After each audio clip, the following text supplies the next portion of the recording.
Pablo nos está diciendo aquí es que la homosexualidad es una muestra, es una manifestación de hasta dónde puede llegar la raza humana en su distorsión de las cosas, al intercambiar la gloria de Dios por la vanagloria de la criatura, al intercambiar la verdad por la mentira, porque es más que evidente que el hombre fue creado para la mujer y que la mujer fue creada para el hombre. Hey, ¿qué tal, hermanos? ¿Cómo están? Que el Señor los bendiga. Espero y se encuentren bien. El día de hoy estaremos viendo un tema que, como dice en el título, puedo odiar a los homosexuales, tengo el derecho de menospreciarlos y puedo condenarlos por lo que hacen es una abominación. Si llegara alguien así, ¿podría condenarlo y decirle cuánta repugnancia tengo hacia ellos? El día de hoy estaremos viendo este tema, así que si te interesa saberlo, venga, comencemos.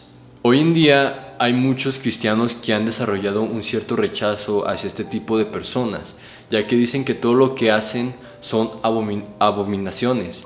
Y hay un video que circuló un tiempo por las redes sociales, que es un supuesto predicador hispano que en uno de sus mensajes, él menciona una masacre que ocurrió en una discoteca de Orlando. Y lo que ocurrió en esta discoteca es que murieron 50 personas homosexuales. Y este supuesto predicador se expresa de ellos de la peor manera, con desprecio y con repugnancia, ya que él dice en su mensaje que él pensaba que era grandioso que hayan muerto y que no sentía tristeza, y todavía más sorprendente es que este supuesto predicador tuvo el valor de decir que si el gobierno obedeciera las leyes de Dios, pondría a más personas en fusilamiento. Es increíble lo que este supuesto predicador dice, ya que lo que dice es nada más y nada menos que una mentira. Y es un falso maestro, porque Dios en ningún momento nos dijo que debemos odiar a las personas.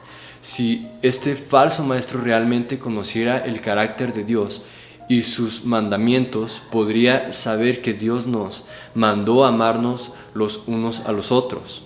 Recordemos que una de las primeras cosas que describe a nuestro Señor es el amor y no el desprecio.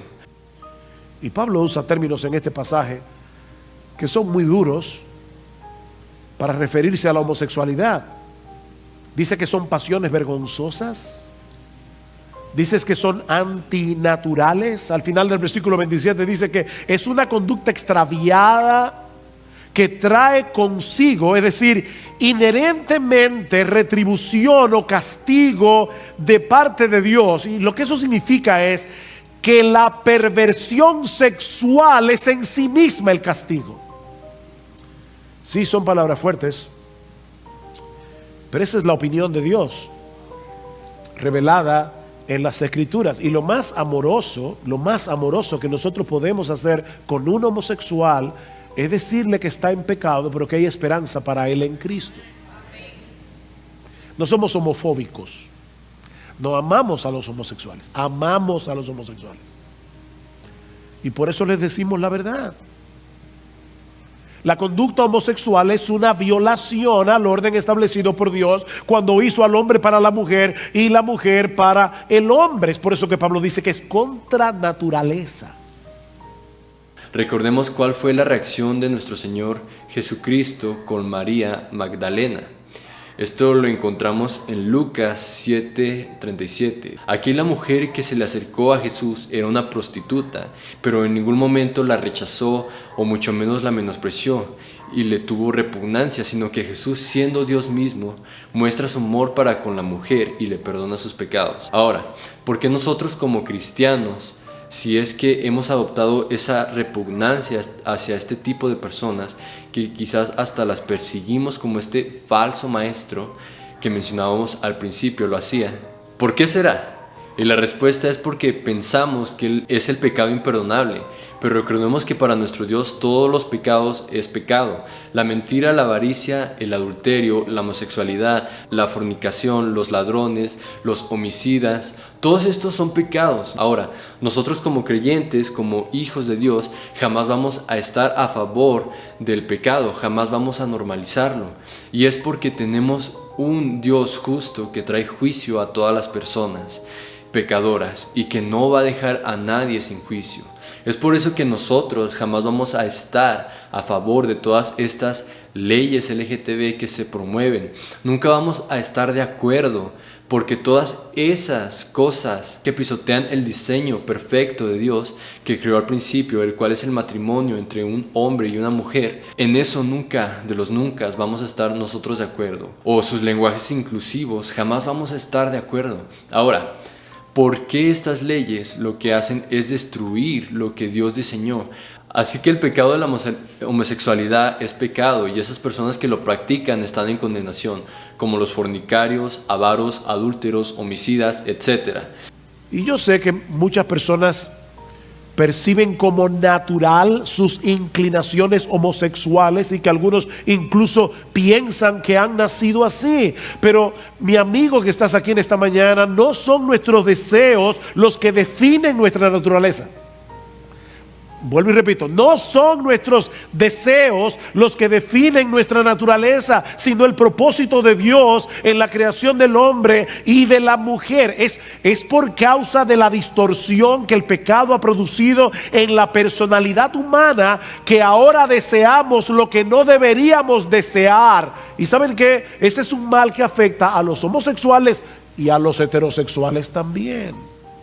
El deseo de un hombre casado por otra mujer que no sea la suya no le pone un sello de aprobación al adulterio. Pero es que yo la deseo. Recordemos que todas las personas necesitan salvación y nosotros no podemos menospreciar a nadie y mucho menos decir que para esa persona no hay salvación, porque nosotros no somos Dios para determinar eso. Porque recuerda que Dios llamó a todos los hombres para salvación, para que creyeran en Él como su único y suficiente Salvador. Por eso, vuelvo a recalcar, jamás vamos a estar a favor o aceptar el pecado, como algunas supuestas iglesias lo están haciendo, que ahora los propios supuestos pastores casan a los hombres con hombres y viceversa. Todos estos falsos maestros también incurren gran condenación por ser hipócritas, porque una cosa es no tener desprecio hacia ellos y otra cosa es aceptar su pecado. Y como verdaderos creyentes, lo que vamos a hacer si nos topamos a una persona así que ha caído en ese tipo de pecado, lo que vamos a hacer es que lo vamos a mostrar su pecado, mas no vamos a despreciar a la persona, sino que vamos a predicarle el mensaje de salvación. Amigo, amiga que me escuchas, si tú has caído en esto, déjame decirte que estás en pecado y que estás bajo juicio de Dios, porque en la Biblia en Romanos 3:23 dice: por cuanto todos pecaron y están destituidos de la gloria de Dios. Ahora, tú podrás decir, quizás, no, es que yo no creo en el infierno o en el cielo que existen. Pero déjame decirte que estos dos lugares son muy reales y todos nosotros merecemos el infierno, porque todos hemos pecado delante de Dios. Todos nosotros somos unos viles pecadores que merecen la condenación eterna y el lago de fuego. Merecemos morir para pagar nuestros pecados. Merecemos la ira de Dios. Ahora, la pregunta del millón: si tú murieras hoy, ¿a dónde irías? ¿Al cielo o al infierno? Sabiendo que has pecado en contra de Dios, que has roto sus mandamientos y que has quebrantado cada uno de ellos. Y en Santiago 2:10 dice: porque cualquiera que guarde toda la ley, pero ofendiere en un punto, se hace culpable de todos los cargos. Entonces, si nosotros quebrantamos, aunque sea un mandamiento, somos culpables y merecemos el infierno. Por eso ahora, ¿estás preparado o preparada para darle cuentas a tu Creador? ¿Están preparados para morir?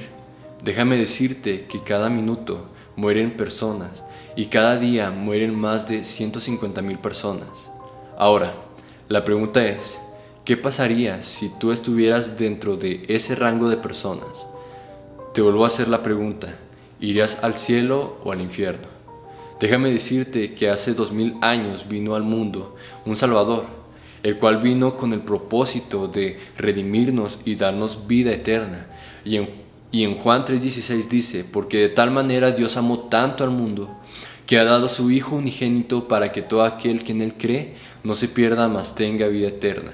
Déjame decirte que Dios vino al mundo para darnos nueva vida y una esperanza, para darnos la vida eterna, y la manera en la cual tú puedes obtener esto es si te humillas delante de Él y si reconoces tu pecado y te arrepientes, y si lo aceptas como tu único y suficiente Salvador.